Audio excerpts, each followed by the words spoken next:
Hello all. This is the October Surprise Invitation newsletter. October Surprise Invitation. Your participation is requested to be in the grandest show in the universe. It starts off with a quote from Chogyam Trungpa. When you begin to feel completely desolate, you begin to heal yourself. You make yourself at home. Dear one, with all the chaos and confusion on the planet these days, how do we light our way forward?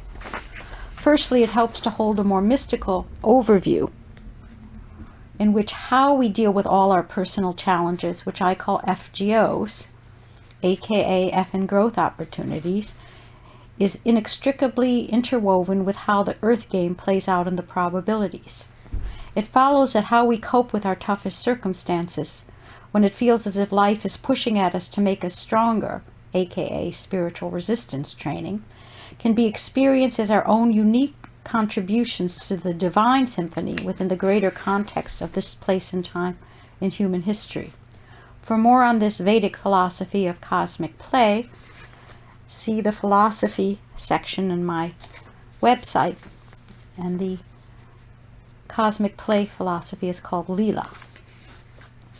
In fact, if we can view our travails as spiritual catalysts to help grow our character on the soul level and activate the divine heart qualities of compassion and loving kindness for all suffering beings, including ourselves, then we're ultimately making the best use of our FGOs from a karmic perspective. In terms of upgrading and refining our attitudes about how to work with the state of the world these days, perhaps no one says it better than Chogyam Trungpa. Working with conflict is precisely the idea of walking on the spiritual path. The path is a wild, winding mountain road with all kinds of curves. There are wild animals, attacks by bandits, all kinds of situations cropping up. As far as the occupation of our mind is concerned, the chaos of the path is the fun.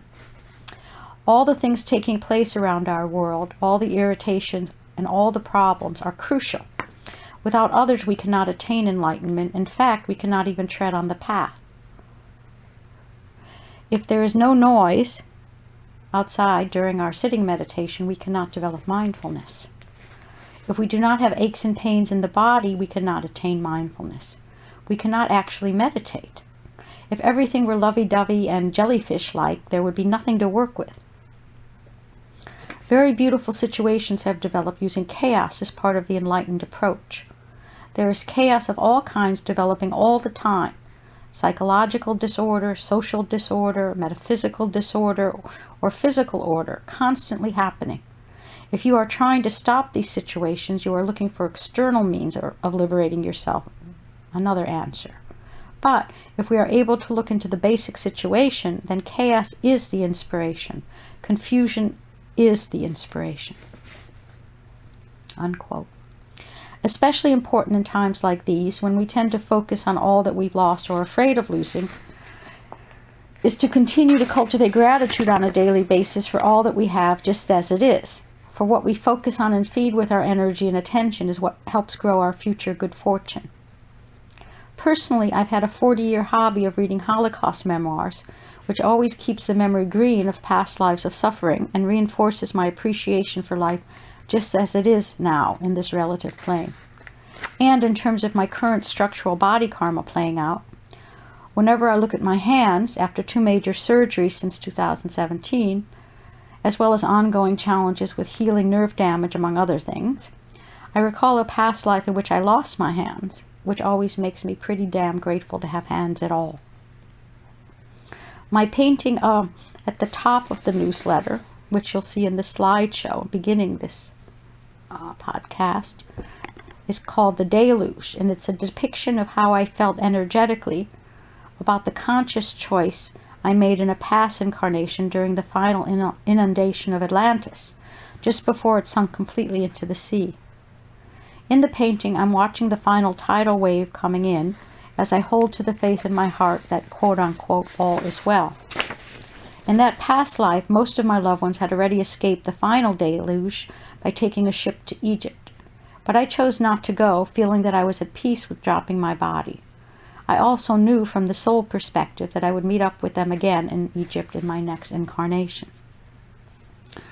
So too, these days, more and more clients have been asking me where they should move to be, quote-unquote, safer for the long haul, as climate migration is beginning to affect us all in different ways, and is certainly no longer just a third world phenomenon. I remind them that since death is, quote-unquote, absolutely safe, that's a quote from Ramdas, and that from the moment we're born, we are falling, it's from a quote by Alan Watts.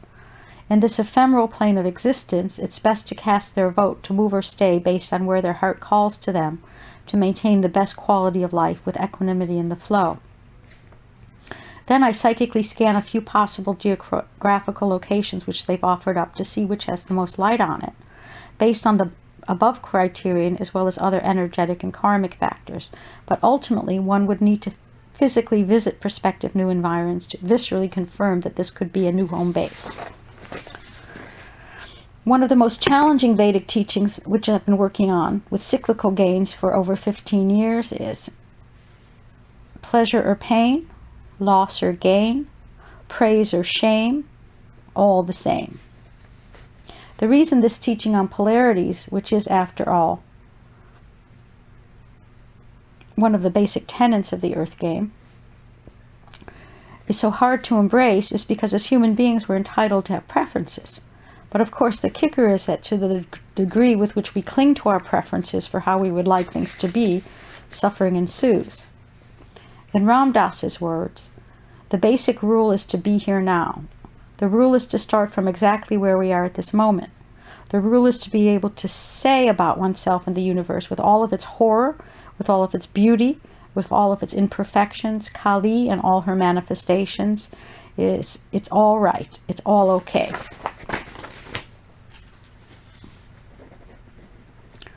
If we really want to expand our consciousness and release limiting beliefs, we can ask ourselves if we can accept that all is evolving perfectly in the divine plan, and that everyone and everything is part of one being, Leela, cosmic play, the Tao, the flow, all that is, or source, including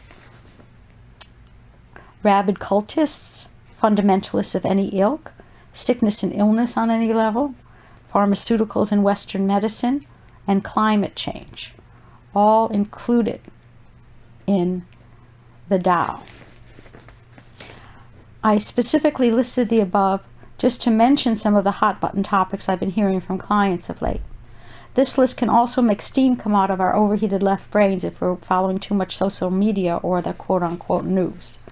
It lets us know when it's time to take a break, haha. Both of the above lists can help us cultivate a higher perspective from the level of absolute truth. But since we all do live in 3D, a plane of relative truth, it is unrealistic to dwell solely in the realm of the absolute unless we are fully enlightened beings with no return to lesser states. And how many of us can say that? In fact, any spiritual philosophy or teaching that propounds a perspective of reality with no polarities, contradictions, or paradoxes is not of this earth as it is now. So trying to live solely by these absolute or ultimate truth teachings, whether from Advaita Vedanta or Krishnamurti, Adyashanti, Eckhart Tolle, etc., or Christian Science, more recently Course in Miracles, etc., is completely impossible. Accordingly, anyone who is attempting to exist exclusively in an absolute reality with no duality, while embodied in a plane of consciousness where relative truth is the rule, as many die-hard quote-unquote New Agers try to do, is going to end up triggering feelings that something is inherently wrong or inadequate within their beings. My solution to this rejection and denial of 3D reality as merely a delusion or samsara, or conversely, to rage in not having even an illusion of control over the duality of the physical plane, is to utilize a split screen in my perceptions. This means that, on the one hand, I live fully embodied in the world as it is, wholeheartedly playing the game of life amidst so much divine orderly chaos. I still have my preferences on the individual personality level, and act on these preferences as desired. Simultaneously, I'm holding the vision on the other side of the split screen of the absolute reality in which we're all one being with billions of faces, and everything is part of the Tao with no exceptions. The key is to not be so attached to having our preferences met, especially in terms of how the relative reality of the world is playing out now in the Kali Yuga, the Dark Ages, that we cause ourselves undue suffering. I view the Earth game as an infinite perpetual motion machine in which souls incarnate to learn how to grow into co-creators with all that is while healing their karma. And without doubt, the physical plane is definitely the best show in the universe in this regard. As Ram Dass says, one of my favorite quotes, if we come back into form from having merged with God, what the Buddhists call nirvana, we are in the world but not of it. We play the cosmic sport. We fill the forms, though there is no one home. It is just more lila, the dance of God. As we view the world now while maintaining the witnessing perspective, it helps if we can just accept that in 3D reality there are endlessly cyclical battles of the forces of light and dark playing out, and that we have a very long way to go before duality dissolves into the void or absolute. Outside of linear space and time, we're always at midpoint as we play the cosmic sport, for the game of Leela is infinite. As Lord Krishna said to Arjuna in the Bhagavad Gita, whenever Dharma declines and the purpose of life is forgotten, I manifest myself on earth. I am born in every age to protect the good, to destroy evil, and to reestablish Dharma. Unquote. The lyrics that are running through my head as I'm typing out this channel download are, quote unquote, same as it ever was, same as it ever was. Duality, that is. Quoted from the immortal words of David Byrne and the Talking Heads in their song Once in a Lifetime. And there's a link to see and hear the full lyrics. I covered most of the astrological highlights through to the end of the year in my last newsletter, Fall Psychic Preview, Do You Feel Lucky?, in which the main theme is that we always have a choice, a vote, that helps determine our luck, karma, and destiny going forward. However, I would be derelict in my duty if I also didn't mention that Communicator Mercury will be retrograde from October 13th and station direct exactly on election day, November 3rd. This means that, since Mercury retrograde cycles govern reviewing, redoing, reevaluating, and recounting, we can expect as a near certainty that the presidential election may take several weeks or more into December for all the votes to be counted and validated. This delay in results in November is exacerbated by a potentially explosive final meeting between Jupiter and Pluto on November 12th, followed by the Mars direct station the following day. Also, we have a crazy-making full moon lunar eclipse on November 30th, after which we enter a warp speed sideways elevator in which just about anything can happen, coming out the other side with the next eclipse on December 14th, which is a doozy, a total new moon solar eclipse, exactly on the north node of destiny in Gemini. Therefore, it's in our best interest to maintain the split screen, keep our seatbelts fastened, pass the popcorn, and enjoy watching the ride as we're in it.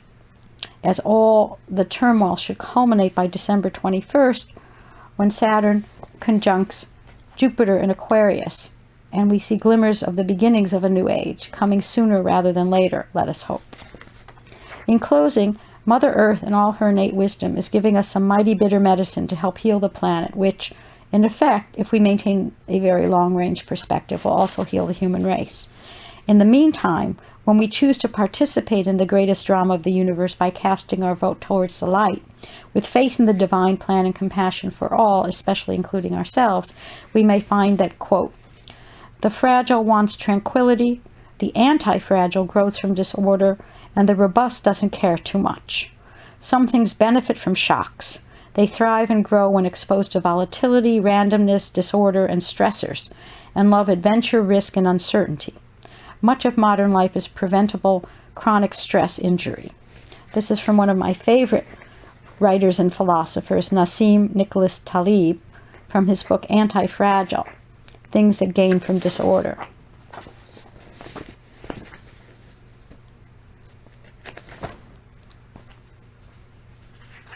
And that is the October Surprise Invitation newsletter.